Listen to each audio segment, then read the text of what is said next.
we're going to have Sharp here in the top left. In the very bottom right is going to be Hero. Yeah, all right. So Largo, it looked basically I took all the maps that looked kind of normal and just kicked out the really crazy map. You know how ASL always has a really crazy map? Yeah. Yeah, there's one called Lemon where there's like it's a tiny main. It's kind of like, remember Neo Forte? Oh, of course. Yeah.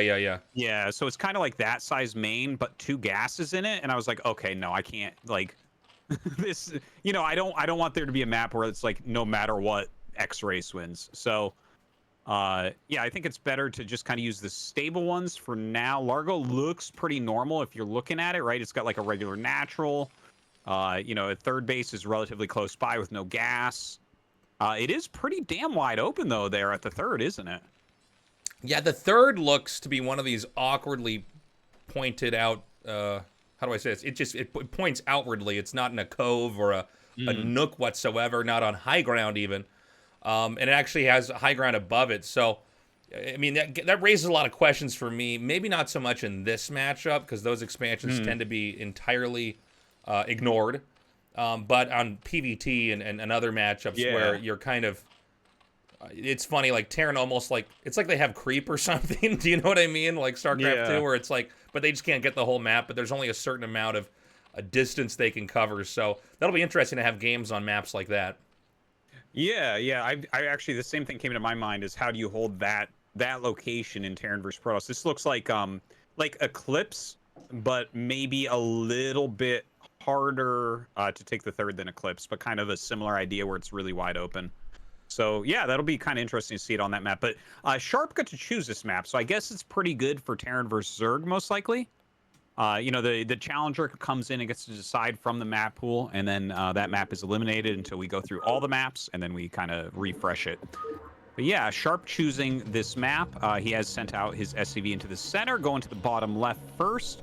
Won't be finding Hero, unfortunately for him, so he's going to have to be careful at this. It looks like he's going to make a... oh, okay, he does add this thing in deep. I was going to say, like, if you don't find him on your first scout and you go command center right away, that's kind of crazy. This is wild for me, Artosis, having this on full screen. Do you do windowed or full screen when you play? Oh, I do full screen. Well, yeah, I do. But you have a small monitor, right? It's technically windowed mode, because then I can alt-tab more easily, but it's like it takes up my whole screen. See, I got a big monitor for my main monitor, and now I'm like looking at this, and like the fucking hatchery's the size of my fist. Like, it's fucking crazy. Like...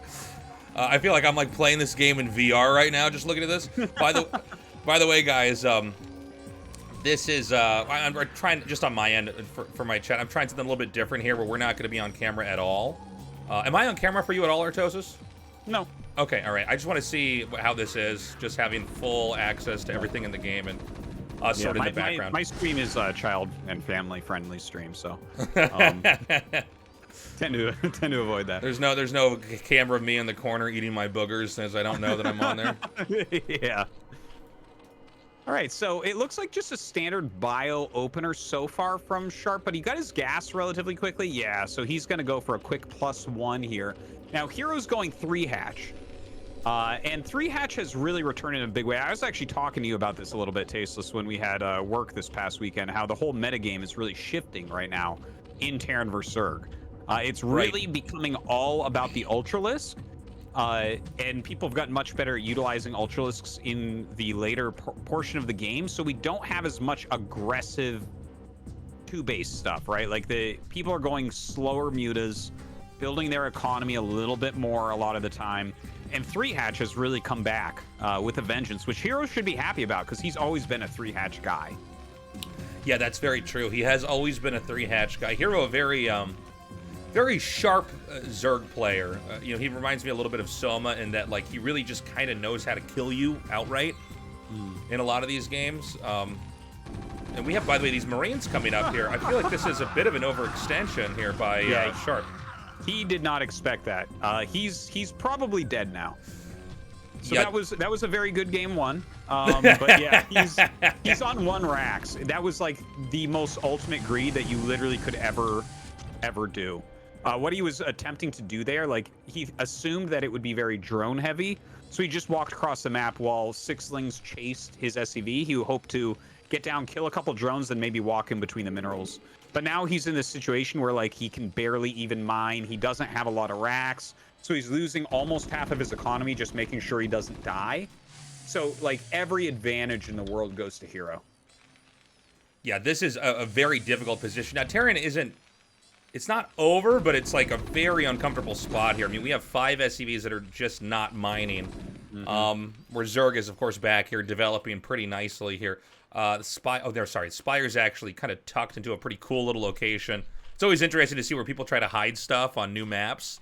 It gives you an appreciation for what the area's like inside the main bases and in other spots. And so these Marines are going to come out, and they're basically going to chew away these fewlings that are here. But, Terran is a race, and I think it's especially true in this matchup, where you really can't let yourself get tripped up early on. You kind of get tripped up no matter what against Protosses in certain situations, but you can try to navigate the game from there. But it seems, and correct me if I'm wrong, but it does seem like from the Terran's position, if you really hiccup them a couple times, they're going to have a very tough time in the mid-game and the late game. Yeah, you kind of have to just have a very clean opener. The better you get with Terran, the more important it is, because there's just no one's going to be forgiving about you getting back into it. Like, your turrets have to be on time or you lose. You have to be hitting your macro cycles and have your bunker and have your units in the right position in those early portions of the game, because your army is just so fragile at the beginning. But even though that was a tough opener, he lost those 4 Marines, he had to pull a bunch of SCVs. The Spire was so slow this game that he's kind of okay, right? Like, he's gotten up reasonably well. He already has his +1 about to finish. He's getting up into his factory. His turrets are going to be ready. He didn't lose SCVs. He just lost some mining time and some Marines. So the game is going to go on, but still you have to look at Hero and say he has a better position. Yeah, this is looking pretty strong here from Hero. His Queen's Nest is just now finishing, so Hive is going to be on the way here in a second. Now, I don't know. I mean, I might be wrong about this, but it seems like since there's such how do I describe this? If you can put your camera, Artosis, to the Terran's expansion, then go to the right, this area where there's like a lake and a high ground area, I want to ask you, is this a situation where Guardians could be viable since Terran really can't get a third easily at all? You could go for a Guardian build. They're still used sometimes. I think this game it wouldn't quite work. Normally when you go a Guardian build, it has to be a 2-hatch play because you have to keep Terran slow on their tech as much as possible. Whereas this was slower. You see his starport's already done, right? And the Hive isn't done, so that would be a bad situation. But as far as map architecture goes, that's definitely a good location to morph Guardians. But honestly, the natural is made pretty well. Like, I like this natural. This is something I complain about a lot. And where you don't have room for missile turrets. Here there's some space to actually build. So you have some room to defend if he goes for something like that.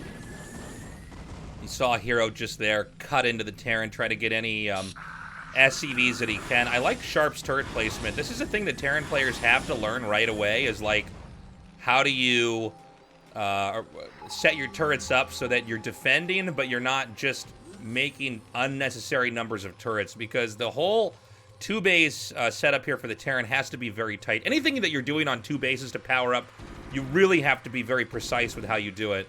And I think he's really already kind of solved this for a lot of Terrans. When you look at the positioning of these turrets overall, the 2 in the main, 1 in the back, 2 near the barracks, and then the 4 kind of in this little horseshoe shape over here by the minerals. Yeah, his turret placement is immaculate for sure. And everything, is going pretty much as expected. Again, Sharp wasn't able to put on any pressure because of the early faux pas, but he's getting right into his science vessels.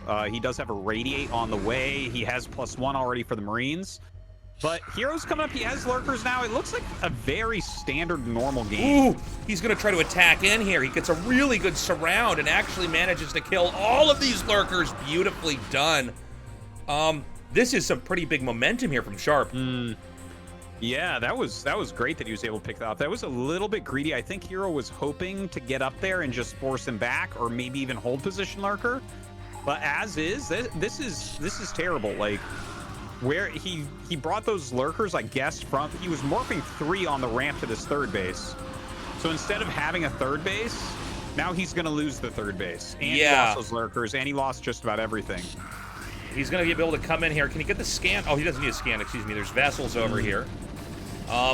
And this is enough Marines that, like, I think he's going to be able to deal with this pretty nicely. Now, more Lings are going to come in here. And as we have this Lurker burn out because of that Irradiate, Zerg is not okay, but they might be able to live through this. The thing is, there's more Marines coming up. And really, with Terran, you're trying to get a certain number of Marines that you can basically arc. You can, like, make a big concave around them, since in Lurker shots, you know, they fire in a straight line, so if you're able to get in that kind of position, you're probably okay. Yeah, and I mean, his spread is good, his micro is strong. There's like kind of enough units here to just barely hold on to the base for Hero. But it's too bad that he ran those 2 lurkers up. If those had just been sitting on the ramp, this game would look so different right now. But I guess that's the nature of StarCraft. You're trying to get all these edges. So we do have 2 dropships headed towards the main base. So this is huge right now. And this is going to be probably the most important moment of the game, because if he can if he can deny the lurkers from really doing any damage here, and stop the, and the Marines can just kill off this Defiler mound and possibly do insane damage into the main, this is going to be huge. Yeah, and it's kind of funny, like, he loaded this up so quickly, he doesn't even have medics with this, so this is a very small use army. The Lings come in and clean that up. He ends up not killing the den, not killing the pool. It was still a good drop, though, I think. He got some drones. He, he's keeping him busy. This is all very important stuff. Yeah, really insane stuff, honestly. Like, a great hold there. It seems like Sharp has got a lot of good ideas. His execution isn't quite clean. I think if he had a medic or 2 in there, he would have way more sustain and maybe be able to do a little bit more. Now we've got a big push coming across the map. Yeah, he's got, like, a lot of fire bats in here, so he might be going for a bust. This has become a little bit more popular lately, to try to bust through small lurker defenses with fire bats under Dark Swarm. So we'll see if he goes for that. Like, see, he kills that one that's under the Dark Swarm. The Ling's not going to be so useful against these 1/1 fire bats.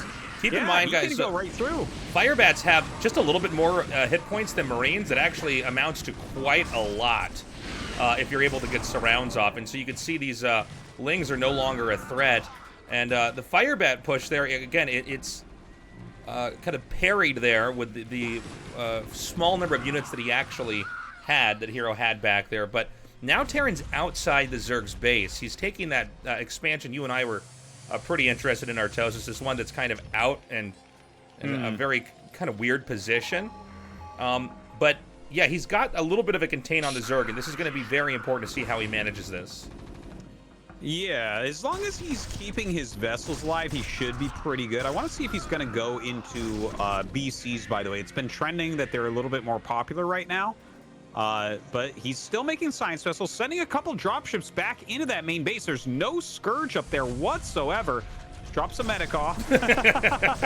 And he's carpet bombing on top of Zerglings, so that's not going to work particularly well. And that will get cleaned up.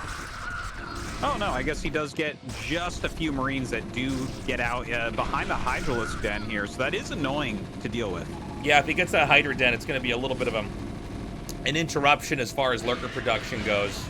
And if this isn't cleaned up in time, it's also possible that the Terran can just push into the front. So right now we've got Hero really up on the ropes here.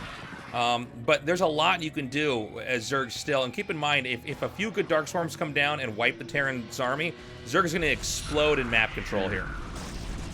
And now look at this. He's coming in. He stims and spreads, sends in the fire bats. Is he going to have actually enough fire bats to break all the lurkers? I don't think he has quite enough. Yeah, they do get cleaned up. Good try there, but he is going to pick off the Nidus. Always a very strong building to kill. Still has 6 vessels in here as well. Looks like he's upgrading either EMP or vessel energy, which is super cool to see. Sharp definitely in massive control of this game. Yeah, Sharp looking good. Small number of Lings come back over here to the third base, but they're going to be shut down with an overwhelming amount of Marines, and it doesn't seem like there's any one location that the Zerg can be broken at. Terran's going to try to seesaw the action over onto the lower left side of the map and maybe try to push in here. Now, the Nidus is going to finish. We need Lurkers to come in here immediately. Yeah, he's going to have a hard time defending this. I think this game is going to actually end, Tasteless. Like, we're at sub 70 supply, which is really the bare minimum you need here to defend things as Hero. He kills the Nidus, which means every drone is dead. The hatchery is dead. Really, Hero sitting here on 2 gas. Hero's dead. Yeah, I think there's no way that he can recover here. Really interesting fight with these two guys. The Defiler's actually shot down. Pretty big plays there. And yeah, I mean, Zerg just does not have the gas anymore to be viable whatsoever.